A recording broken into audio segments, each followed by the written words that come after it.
கொண்ட நிலத்தினத்திற்காக முதற்கண் வணக்கத்தை தெரிவித்துக் கொள்கிறோம். நாங்கள் இன்று முகநூல் வாயிலாக நாங்கள் தெரிந்து கொண்ட செய்தி என்னவென்றால், நாம் கொங்கு நாடு வேட்டை கொண்ட நிலத்தினத்தின் சார்பாக கொங்கு நாட்டை ஆண்ட அனைத்து மன்னர்களுக்கும் சிலை வைக்க வேண்டும் என்று 31/5/2014 நாம் முடிவு செய்து ஈரோடு ஆக்ஸ்போர்டில் மீட்டிங் போட்டு அதற்கான வேலைகள் ஆரம்பிக்கப்பட்டது என்பது உலகறிந்த விஷயமாகும். இதற்கு அடுத்தபடியான நிகழ்ச்சியானது பாத்தீங்கன்னா, இடத்தை தேர்வு செய்து நம்ம நாமக்கல் மாவட்டம் பரமத்தி ஒன்றியத்துல கூடச்சேரி கிராமத்துல மேட்டூர்ல இடத்தை தேர்வு செய்து பூமி பூஜையானது போடப்பட்டது என்பது நாமக்கல் காலைக்கதிர் செய்தியின் வாயிலாக நாமக்கல் மாவட்டம் மட்டுமன்றி அனைத்து மாவட்டங்களில் இருக்க பொறுப்பாளர்களை வைத்து அதன் மூலம் நம்ம இந்த நிகழ்ச்சியானது செய்திகளை சிந்தனை செய்திருக்கிறதா. இரண்டாம் கட்டமாக ஆக்ஸ்போர்ட் மீட்டிங் முடித்து இரண்டாம் கட்டமாக பூமி பூஜையானது 27/8/2005 மேட்டூர்ல பூமி பூஜை போட்டது அனைத்து நிர்வாகிகள் மட்டும் இல்லாம அனைத்து வேட்டுக்கொண்டு சமுதாயத்துக்கும் நம்ம இது மாதிரி நோட்டீஸின் வாயிலாக நாம் நோட்டீஸ் அடிச்சாச்சு. இது மாதிரி மணிமண்டபம் அமைக்க போறோம்னு சொல்லிக்கொண்டு மணிமண்டப நோட்டீஸ் கொடுத்தாச்சு. இந்த நோட்டீஸ் சென்றடைஞ்சு 100 நாட்களுக்கு மேல் ஆகிறது. நாம அதாவது 27/8 போட்டதுக்கு அப்புறம் நமக்கு தேதி 13 தேதி 13/12 மாசம் வந்துருச்சு. டிசம்பர் வந்துருச்சு. அதுக்கு அடுத்த கட்டமாக நாம நோட்டீஸ் அடிச்சு தேதி கன்ஃபார்ம் பண்ணி எல்லாத்துக்கும் சொல்லியாச்சு. மாநில நிர்வாகிகள் அனைவருக்குமே தெரியும். ஒன்றிய நிர்வாகிகள் கிளை நிர்வாகிகளுக்கு சொல்லாத காரணம் என்னவென்றால், நாம முடிவு செய்தி போனதான மாதிரி மாநாடு தள்ளி போக கூடாது அப்படிங்கிறதுக்காக தேதியில் எல்லாமே பண்ணி கோட்டாடுல இருந்து எல்லாம் ஏற்பாடு பண்ணியாச்சு. இந்த மாநாடு மட்டும் இல்ல, நாம் நடத்தக்கூடிய நிகழ்ச்சியானது 5 விழா என்ன சொல்லி பாத்தீங்கன்னா, மகாசண்டியாக சொல்லிட்டு வேட்டுக்கொண்ட சமுதாயம் 16 செல்வங்களும் கிடைக்க பெற வேண்டும் என்று மிகப்பெரிய அளவில் 100க்கும் மேற்பட்ட ஐயர்களை கூட்டி யாகம் செய்யறதுக்கு நாங்கள் அட்வான்ஸ் கொடுத்து வச்சு இப்ப யாக வேலைகள் நடைபெற்றுக் கொண்டுள்ளது. இரண்டாம் கட்ட நிகழ்ச்சி என்னன்னா, பரமத்தி ஒன்றியத்துல பெயர் பலகை திறப்பலாம். மூன்றாம் நிகழ்ச்சி என்றாலும் மாநாடு சிலை திறப்பலாம். கொங்கு நாட்டு ஆண்ட எல்லா மக்களும் சிலை திறப்பலாம். 5 பேரும் உறுதியா வள்ளியில் வரை கண்ணப்ப நாயனார், அல்லாத இளைஞன், கொடிவேலி நேண்டிய கொங்காளன், இந்தியா மண்ட பரதன் 5 பேரும் சிலை திறப்பலா பண்றோம். அதற்கு அடுத்த கட்டமாக நம்ம கொங்கு வேட்டை கொண்ட சமுதாயத்தை மிக சிறப்பா எழுதி இன்னைக்கு மாட்டு சமுதாய இறைவியமா இது மாதிரி ஒரு நம்ம ஆனந்தகுமார், கூடுவரத்தனஜி அவர்கள், அப்புறம் அரசப்படை சந்தர் அவர்கள், மறுபடியும் தங்கமணி, இது மாதிரி நம்ம சமுதாயத்தை மேல் நடத்தி கொண்டிருக்கிற அனைவர்களுக்கும் பாராட்டு விழா வச்சிருக்கிறோம். அதுக்கு அடுத்தபடியாக நம்ம சமுதாயத்தில் சமுதாயத்துக்காக உழைத்த மந்திரி கவுண்டர்கள் இருந்துள்ளார்கள். அவர்களுக்கு மௌன அஞ்சலி செலுத்த உள்ளோம். அதற்கு அடுத்த மேயரின் அப்பாவிற்கு மௌன அஞ்சலி செலுத்த உள்ளோம். அல்லாத இளைஞரின் மகனான தங்கவேல் இருந்துள்ளார். அவர்களுக்கும் அஞ்சலியானது மாநாட்டு திடலில் நாம செலுத்த இருக்கிறோம்.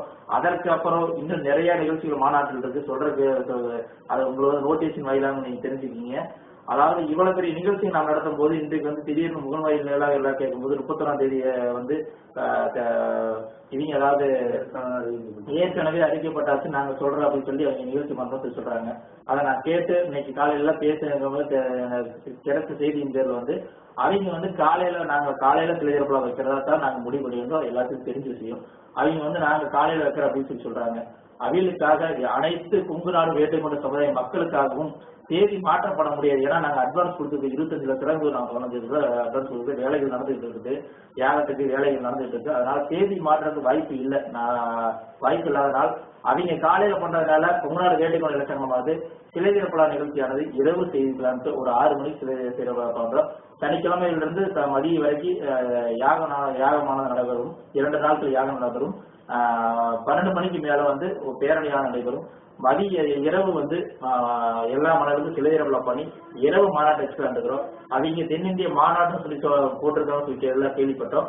அவையில முக்கிய நிர்வாகிகள் என்னோட பேசும்போது என்ன சொல்றாங்கன்னா, நாங்க மாநாடுனா சிலையரப்பலா 3 மணிக்கு எங்க நிகழ்ச்சி முடிஞ்சு போய் சொல்றாங்க. அதனால நாம மாநில 2ஆம் கட்ட மாநில மாநாடு போடுறோம்.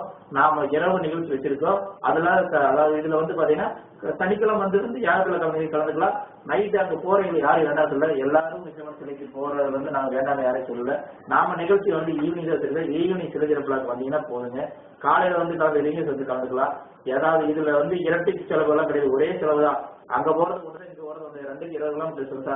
அனைத்து சொந்தங்களும் கொங்குநாடு வேண்டிக் கொண்ட இலட்சண நலத்தினத்தின் அழைப்புகளை ஏற்று குடும்பத்தோட இந்த மகாசண்டி யாகத்துல கலந்துகிட்டு மன்னர்களுக்கு சிறப்புகளை மேம்பேலும் செஞ்சு அவர் மன்னர்களை வந்து கொங்குநாடு மட்டும் இல்லாம உலகெங்கிலும் தெரியும்படி இந்த மன்னர்கள் சிலையிருப்புகள் கலந்து எல்லா வித நன்மைகளும் கிடைக்க பெறும் பெற வேண்டும் என்று கொங்குநாடு வேண்டிக் கொண்ட கேட்டுக்கொள்கிறோம்.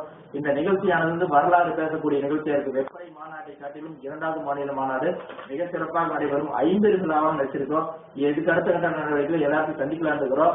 யாருக்காச்சும் தகவல் இல்லைன்னா இந்த மாதிரி நிகழ்ச்சிகளை தகவல் கூறுங்க. 31/5/2015 வந்து 16 வந்து இந்த நிகழ்ச்சியாக நடைபெற உள்ளது. அனைவரும் குடும்பத்தோட கலந்துக்கணும். இதுல எந்த மாற்றம் கிடையாது. எல்லாரும் பண்றான்னு சொல்லி கேட்டுக்கொண்டதன் பேரில் வந்து நாம கொண்டாட வேண்டுகொண்ட டைம் மாற்றி இருக்கிறோம், ஈவினிங் வச்சிருக்கிறோம். அது எல்லாத்துக்கும் சொல்லுங்க. இவ்வளவுதான் பண்ண முடியும். ஏன்னா வந்து இன்னைக்கு பொருட்செலவுகள் அதிகப்படுது. இந்த நிகழ்ச்சியாக நாங்கள் இன்னைக்கு முடிவு பண்ணல. உங்களுக்கு எல்லாத்துக்கும் தெரியும். ஹாஸ்பிட்டல் மீட்டிங் போட்டு சொல்லியாச்சு. அதுக்கப்புறம் பல கட்ட வேலைகள் நடந்திருக்கு. எல்லாத்துக்கும் தெரியாத மக்கள்கிட்ட எடுத்து சொல்லுங்க. இதுல எந்த மாற்றம் கிடையாது. யாருக்கு போய் எது கிடையாது. வேட்டுக்கூட்ட சபை மேம்பட அனைவரையும் ஒத்துழைப்பு கொடுங்க. எங்களோட ஒத்துழைப்பு எப்படி இருக்கு, உங்களை எப்போ நோக்கி எப்போ உங்க வீட்டு சந்திக்க நாங்க தயாரா இருக்கோம். எங்களுக்கு தொடர்பு கொள்ளுங்க. நாங்க வரோம். இந்த நிகழ்ச்சியானது வேட்டுக்கொண்ட சமுதாயத்தின் முன்னேற்றத்திற்காக மட்டும் செய்யப்படுகிற நிகழ்ச்சியாகும். அனைவரும் தவறாக குடும்பத்துடன் கலந்து கொள்ளுங்கள் என்று கொங்குநாடு வேட்டுக்கொண்ட நிறுவனத்தின் சார்பாக மாநில மாவட்ட ஒன்றிய கிளை பொறுப்பாளர் சார்பாக கொங்குநாடு வேட்டுக்கொண்டத்தின் மாநில அமைச்சராக நான் கேட்டுக்கொள்கிறேன். நன்றி, வணக்கம். தேங்க்யூ.